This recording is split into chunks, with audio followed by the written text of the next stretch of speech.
Et bonjour. Alors si vous faites souvent de la couture, vous savez que c'est un loisir qui peut demander pas mal de sous-sous quand on achète donc des tissus, quand on va souvent à la mercerie ou quand on achète des patrons. Alors moi du coup dans cette vidéo j'ai décidé de vous donner mes 10 astuces pour faire des économies en couture. Alors c'est parti. Mon conseil numéro 1 pour faire des économies en couture, c'est de ne pas vous rendre dans un magasin de tissus si vous n'avez pas de projet couture. Alors je vous explique. Moi quand j'ai commencé la couture, à chaque fois que je me rendais dans un magasin de tissus, c'était l'euphorie, j'avais envie de tout acheter. Bon, je vous avoue c'est encore le cas, mais bon, je me suis calmée. Mais au début j'avais envie de tout acheter et j'achetais beaucoup de tissus. Il y en a beaucoup que je n'ai jamais utilisé. Par exemple, je me suis acheté donc ce tissu en fait, qui est plutôt en fait pour l'ameublement. En fait au début il me plaisait beaucoup, j'adorais vraiment beaucoup ces motifs, ils me plaisent toujours autant, mais le problème c'est que j'arrive pas du tout à me projeter avec, que ce soit par exemple pour un sac, pour une sacoche ou pour un coussin par exemple, j'arrive pas du tout à me projeter avec et du coup je ne l'ai jamais utilisé. Et ce n'est pas le seul exemple que j'ai en stock, mais bon, vous voyez qu'en faisant ce genre d'achat on ne fait pas d'économie. Alors, du coup, donc, mon conseil, donc, comme je vous le disais, c'est de ne pas vous rendre dans un magasin si vous n'avez pas de projet. Mais c'est vrai que des fois, on peut avoir des coups de cœur. C'est pour ça que moi, quand je sais que je vais faire une sortie shopping de tissus, je m'accorde, allez, on va dire, un coup de cœur. Et si j'ai un coup de cœur pour un tissu, je me pose 3 questions. Est-ce que ce tissu va correspondre à mon style ? Ça c'est très important, comme je vous le montrais pour le tissu de tout à l'heure en fait, c'est un tissu que j'aime beaucoup mais au final qui ne correspond pas à mon style. Ensuite la deuxième question que je me pose c'est est-ce que ce tissu va correspondre à mon teint ? Oui, encore la même chose, on peut très bien trouver un tissu très joli mais il ne va pas du tout avec notre teint. Et enfin, ma troisième question c'est est-ce que je vais me sentir à l'aise dans un tissu ? Par exemple, vous pouvez trouver des motifs qui sont magnifiques, mais est-ce que vous oserez les porter ? Ça, c'est une autre question. Donc, je me pose ces 3 questions. Et si la réponse est oui à ces 3 questions, eh bien, je me permets de faire un petit craquage lors de ma sortie couture. Ma deuxième astuce, c'est faire des économies quand vous achetez votre fil. Alors, c'est une astuce que j'utilise depuis assez récemment, parce qu'en fait quand vous n'avez pas de surjeteuse et que vous faites des projets couture qui sont assez longs, moi en général pour une robe il me faut entre 2 et 3 petites bobines comme cela, et dans une petite bobine comme cela on a 100 mètres de tissu et moi je les achète pour environ 3 € en mercerie. Mais bon, 3 x 3 ou 3 x 2 ça fait quand même 6 à 9 € de budget de fil pour un projet couture. Moi personnellement je trouve que ça commence à faire. Donc l'astuce que j'ai trouvée pour faire des économies, c'est d'acheter des cônes de fil qu'on utilise plutôt pour les surjeteuses. Et l'avantage en fait de ce cône de fil, c'est qu'on a 4 km de fil. Et moi, celui-là qui est de la marque Loisirs Créatifs, je crois, que j'ai acheté chez Tissuren, je l'ai payé 5 €. Donc 5 € pour 4 km de fil, c'est plutôt pas mal. Alors maintenant la question que vous avez peut-être à vous poser, c'est comment est-ce qu'on pose ça en fait sur une machine à coudre en fait. C'est vrai que un tel cône, ça ne passe pas sur une machine à coudre. Et bien en fait la solution c'est tout simplement de vous munir en fait d'un porte-cône. En fait vous avez, moi c'est un porte-cône qui est double en fait, où je peux mettre deux cônes de fil. Et en fait, on a une sorte de petite tige métallique. En haut de cette tige métallique, on a 2 sortes de petits crochets qui vont nous permettre en fait de faire passer notre fil. Et une fois que notre fil il est bien tendu en haut en fait de cette tige, on va pouvoir l'enfiler normalement à la machine à coudre. Et là, moi je peux vous dire que vous faites de sacrées économies quand vous utilisez des cônes de fil. Si vous ne voulez pas investir dans un porte-cône, moi pour info, je crois que je l'ai acheté aux alentours de 11 € chez Tissuren. Vous pouvez aussi prendre votre cône de fil et le mettre dans une tasse. Moi je ne l'ai pas essayé, mais j'ai vu dans une vidéo et ça a l'air en fait de bien marcher. Donc vous mettez en fait votre cône dans une tasse, ensuite vous sortez en fait votre fil et vous enfilez votre machine à coudre. J'ai quand même un petit conseil donc à vous donner donc sur ces cônes de fil. Il faut quand même faire très attention à la qualité de fil que vous utilisez. que ce soit pour des cônes ou que ce soit pour des bobines d'ailleurs, parce que si vous avez un fil qui est de mauvaise qualité, et bien du coup ça aura tendance à encrasser votre machine à coudre et donc à l'abîmer. Donc attention à ce petit détail qui peut faire très mal au final à votre machine. Alors mon troisième conseil, si vous avez l'habitude de coudre des vêtements à l'aide de patrons de couture, c'est de découper les pièces de votre patron avant d'acheter votre tissu.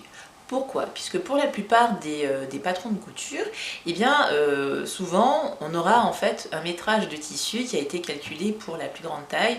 En général, la plus grande taille est le 46. Donc si vous avez une taille qui est beaucoup plus petite, il est quand même fort probable que vous ayez besoin de moins de tissu que ce qui est indiqué. Donc je vous conseille en fait de découper les pièces de tissu et de les disposer en fait par terre, comme si vous aviez déjà votre tissu qui est plié en deux. Donc moi ce que je fais, donc je les positionne donc, sur mon sol, je mesure en fait un rectangle. Alors mon rectangle il aura comme côté 70 cm, puisqu'en général en fait un tissu a une laisse de 140 cm, donc quand on le plie on a donc 70 cm. Et ensuite je vais donc positionner en fait toutes mes pièces de patron. Et une fois que j'aurai tout positionné, eh bien je vais venir mesurer la longueur dont j'ai besoin pour un tissu qui a une laisse de 140 cm.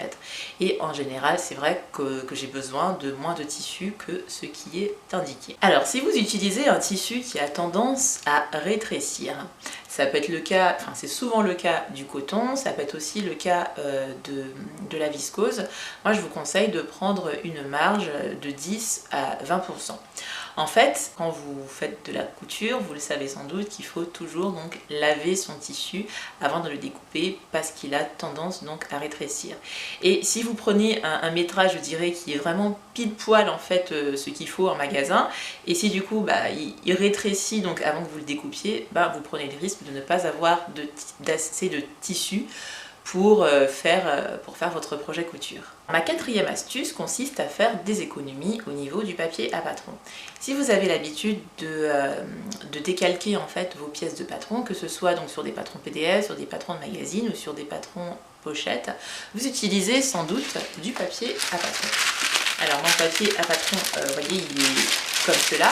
Ça ressemble un peu à du papier cuisson en fait qu'on utilise en cuisine, mais c'est un papier qui est blanc et qui permet en fait d'avoir aussi une petite transparence pour pouvoir donc décalquer le papier. Moi je trouve que c'est un petit budget quand même, mais ce que je sais c'est que vous avez une alternative qui est beaucoup plus économique, c'est d'utiliser des rouleaux de nappe en papier jetable. En fait ce papier, même s'il a parfois quelques petits reliefs à cause des motifs qu'on retrouve sur la nappe, et bien ce papier il a assez de transparence pour pouvoir décalquer vos pièces de patron. Mais c'est vrai que du coup ce type de papier est un petit peu moins solide, et moi je trouve que si vous cousez le même modèle 2-3 fois c'est largement suffisant. Une autre astuce que l'on m'a donnée en fait sur mon blog, puisque j'avais déjà écrit un article à ce sujet il y a quelques semaines, et j'avais vu un commentaire qui était assez intéressant, qui consistait à prendre du papier en fait de fleuriste pour décalquer ses patrons. C'est une astuce que je n'ai jamais utilisée, mais qui apparemment est hyper économique, puisqu'en fait le papier est assez transparent pour décalquer en fait les pièces de patron, et en plus si ça marche, du coup c'est vraiment économique et en plus écolo. Ma cinquième astuce, elle peut paraître toute bête, mais elle consiste à tout simplement ranger vos fournitures de couture. Moi ça m'est déjà arrivé un nombre incalculable de fois d'acheter des choses en mercerie, en magasin de tissus que j'avais déjà à la maison. Pourquoi? Parce que tout simplement mes affaires n'étaient pas rangées et que je ne me souvenais plus en fait qu'elles étaient en ma possession. Donc ce que j'ai fait donc en début d'année, je vous ai d'ailleurs écrit un article à ce sujet donc sur le blog, c'est que j'ai absolument tout rangé. J'ai par exemple acheté des porte-bobines pour tout simplement ranger mes bobines de fil. J'ai également aussi rangé tous mes tissus et toutes mes chutes de tissus par couleur, par composition, pour pouvoir donc les retrouver facilement d'un seul coup d'œil. Si vous voulez en savoir plus sur mes astuces de rangement, je vous invite à cliquer sur le lien que je vous mets en barre d'infos. Alors ma sixième astuce consiste à faire des économies sur le prix du tissu. C'est une astuce que vous connaissez sûrement si vous faites de la couture assez souvent. L'exemple qui me vient à l'esprit, ce sont les coupons de Saint-Pierre qui vendent en fait des coupons de 3 mètres et du coup en général au mètre le prix il est quand même beaucoup plus intéressant que si vous achetez du tissu dans un magasin classique. Alors pour ce type en fait de tissu, quand même, vous avez quand même 3 mètres, pour que ce soit rentable il faut quand même avoir un projet couture qui nécessite autant de tissu. Moi personnellement quand j'ai envie d'avoir des tissus qui sont je dirais, les nobles, qui sont de très très grande qualité, comme par exemple la flanelle de laine, ou encore des lainages qui sont très très épais et qui sont d'excellente qualité. Moi je vais souvent chez Tissu Market, qui vend en fait des tissus au mètre, mais ce sont des tissus qui viennent de fin de série, de grandes maisons de créateurs. Donc ce sont des tissus qui sont d'excellente qualité et qui sont, je dirais, à un prix abordable. Et récemment, j'ai aussi découvert qu'on pouvait acheter du tissu chez Ikea. J'ai vu sur internet que le mètre était entre 2 et 5 euros, donc ça peut être pas mal en fait en termes d'investissement en couture, mais je n'ai jamais testé donc je ne pourrais pas vous en dire sur la qualité. Si vous avez déjà testé un coupon d'Ikea, n'hésitez pas à me donner vos retours en commentaire, ça m'intéresse beaucoup. Alors mon 7e conseil, vous n'allez pas du tout l'aimer. Je sais qu'en général vous préférez foncer dans votre projet couture, mais pour moi il est fondamental de faire des toiles lorsque vous allez coudre un vêtement qui est ajusté. Alors les toiles, pour celles et ceux qui ne la connaissent pas, en fait une toile c'est une sorte de prototype de vêtement qui est fait dans un tissu de mauvaise qualité et qui va vous permettre de voir comment est-ce que le vêtement tombe sur vous. Alors moi j'en ai un exemple ici. Là en fait j'ai une toile de la blouse Clara, donc qui est mon premier patron de couture, donc que je vends sur ma boutique.